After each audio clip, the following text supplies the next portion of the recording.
Over time, facilities wear down, and the same is true with the BioClean Aquatic Center. The building is in need of some maintenance, and that's why the City of Lloydminster has awarded almost $300,000 to repairing the skimmer grates. The reason we're doing that is the pool's now 28 years old. We're experiencing some leakage into the crawl space below. The skimmer grates we can't get spare parts for. General Manager of Facilities Pete McHugh says grates should be upgraded about every 25 years. They will be cut out and relined at the end of August. Well, at the same time, we'll also be doing some electrical upgrades. So same idea, the components are getting lifed out, so we're doing some replacement work there. The pool will close for annual maintenance on August 20th and reopen on September 25th. The outdoor pool will remain open during that time, weather permitting. Nearly 100 people from Lloydminster and area took part in Saskatchewan Open Farm Day. The tour and meal not only gave participants a day jam-packed with activities, it also gave them comfort knowing where and how their food is produced. Josh Ryan has more. There was plenty to see Sunday, as Lloydminster residents got a good look at where their local meat and vegetables come from on the Saskatchewan Open Farms Day tour. Too often we get things that are so far away, and we do have some places nearby that are providing local produce and livestock, so that's nice. There are several local farms that provide a plethora of edible options for people in the border city, and they take pride in doing so. The idea was to be able to provide vegetables as fresh as possible, without the use of any herbicides or fungicides. The midpoint of the tour, Lower Shannon Farms greenhouse is one of the farthest north that operates year-round. The other operators will operate seasonally, but we like to be able to supply that fresh product over the winter months, primarily when the product is coming in from California, Mexico, or Chile. And seeing these farms behind the scenes was especially great for people who aren't from farming backgrounds, which made up most of the tour. We really like to bring out people who aren't from farming backgrounds just because it shows them kind of some of the hard work that goes into producing the food that you eat. Josh Ryan, Newcap News. Cold Lake RCMP are investigating after a fatal collision yesterday evening.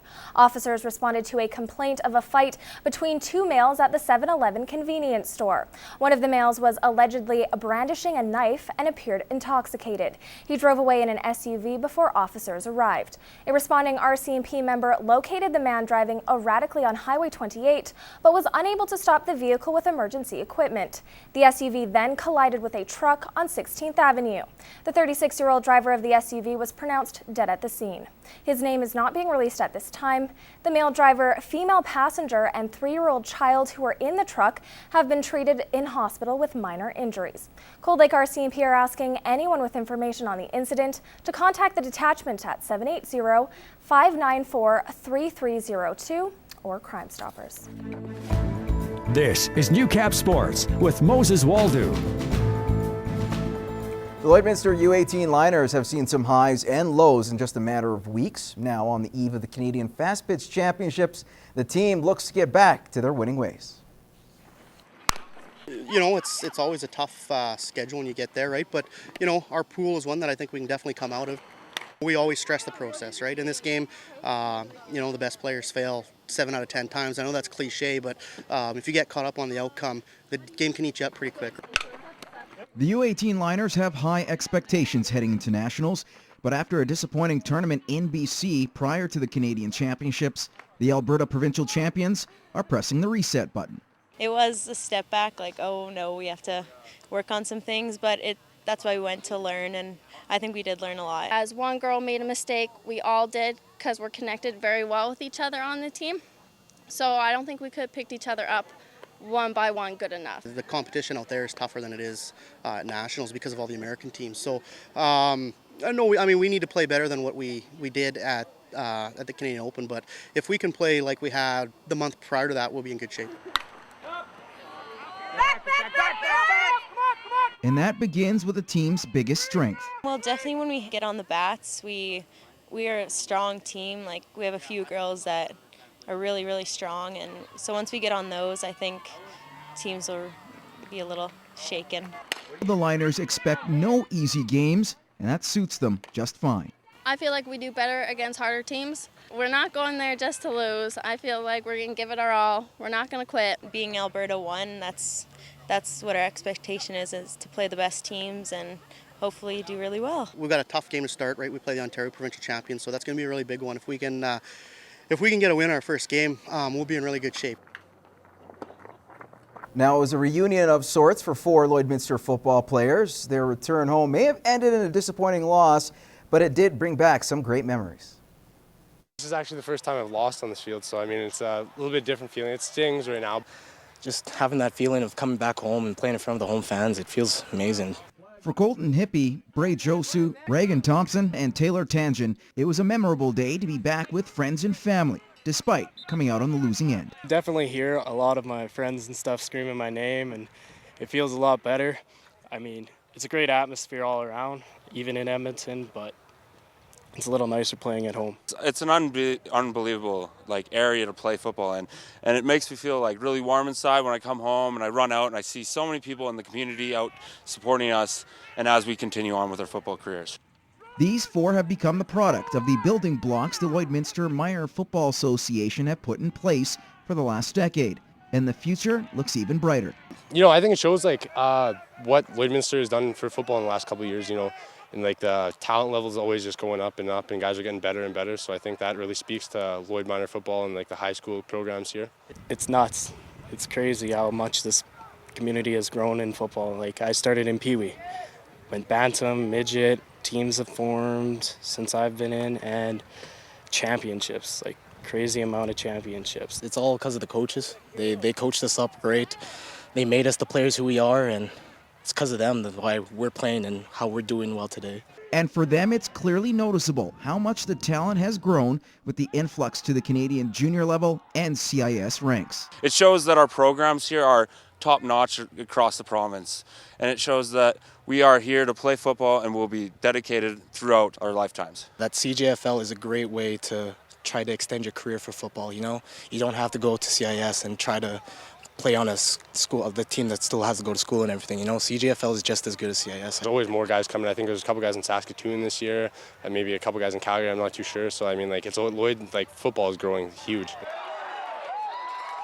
To the Canada Cup in Fort McMurray, and what a game it was for Team Saskatchewan as they come back from 8 runs down to send this one to extras and eventually win it 11-10 in 11 innings. Saskatchewan is now facing BC in the final. To some rugby action for you, the Lloydminster Reapers, well, they suffered a tough blow, losing 41-0 to the Edson Axemen. They'll regroup and get ready to host the Grand Prairie Centaurs on June 20th. Here is Newcap weather. Welcome back to the show, folks. Hope you've enjoyed the largely warm day, though there's been a lot of scattered clouds all over the place. That's going to continue, unfortunately, over the next couple of days, and we might see some rain. Just a quick look at the last 12 hours. As you can see, these rain clouds here starting to creep into the Lloyd area over this afternoon, and that's only going to continue with this stuff from the south right here. So this low pressure system up by the Great Lakes, that's sending a lot of air pressure back our way, and you can see here this storm developing over on the eastern side of Alberta is only going to continue to scroll across the map, and that could result in some thunderstorms. There is some rain, however, in the Battlefords area, just a little bit of light dribbling, as they have a high of, or currently have a temperature of 16 degrees.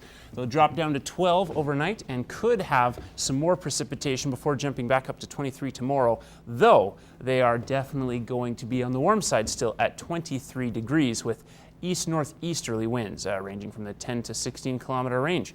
Over in the Lakeland area, currently 24 and still largely sunny with a smattering of clouds, dropping down to 13 and then back up to 25 tomorrow afternoon. Winds there coming out of the northeast. And then here in the Midwest region, still 18 degrees. It's going to drop down to 11 tonight, and then it's going to bounce back up into the low 20s tomorrow. Again, winds out of the northeast could get up to 20 kilometers per hour with some gusts, and there'll be a low of 12 Monday evening. So now we get into the 7-day forecast, and it's going to be 22 for a pair of days that could see some thunderstorms, especially strong chance on Wednesdays. There will be heavier cloud cover and a higher chance of precipitation, jumping up to 23 then on Thursday, 24 both Friday and Saturday, and then ending the week at 25 on Sunday. The lows just above the average low for this time of year at 10. You can see 12, 11s, 12s, and 13s to end the week. And again, the average highs right around that for this time of the year. The winds starting out of the south largely earlier in the week during those possible thunderstorms. They're switching over to the northwest and then back to the south in time for the weekend. Should be a warm weekend overall with a smattering of cloud cover and not overly strong wind degrees. And that has been your 7-day forecast. All right, thank you for that, Josh. So kind of off to a rough start this week, but then it's going to get warmer. We've been spoiled, I'd say, though, in the past month or Right. so. It's ultimately been a pretty warm middle of the summer, so I think take it as it is. You know, it's going to be a really warm weekend next week, so I think most people would take a really warm Friday, Saturday, Sunday, For sure. other than, you know, Monday and Tuesday. I mean, Monday's everyone's least favorite day of the week anyway. So why not have just rain? just make it worse. Make it worse. Yeah. All right, we do have time for one quick story. So their musical styles might be miles apart, but two of the greatest names in Canadian music will soon be neighbors in Toronto. Every highway may slip away. You used to call me on my cell phone. Drake is rumored to be building a mansion right across the street from Gordon Light's home in the posh Brittle Path neighborhood. Lightfoot welcomes the rapper, saying it'll be good to have him drop by. The 77-year-old folk icon also suggested he'd visit Drake for breakfast or invite his mom over for coffee. So far, there's no word of any plans for a musical collaboration. That's pretty cool, guys. That would be a incredibly I would love to strange live in this neighborhood, musical though. collaboration. Yeah, but That Only would in be- Toronto. Really, only in Toronto would you Yeah. find something like that. That's very true. That's the real only metropolis For sure. we really have, in the same way that was something like Los Angeles or New York in the Right. States. Yeah, well, that is pretty cool. And that's actually all the time we have for news tonight. Thank you so much for joining us and have a good evening. Peace.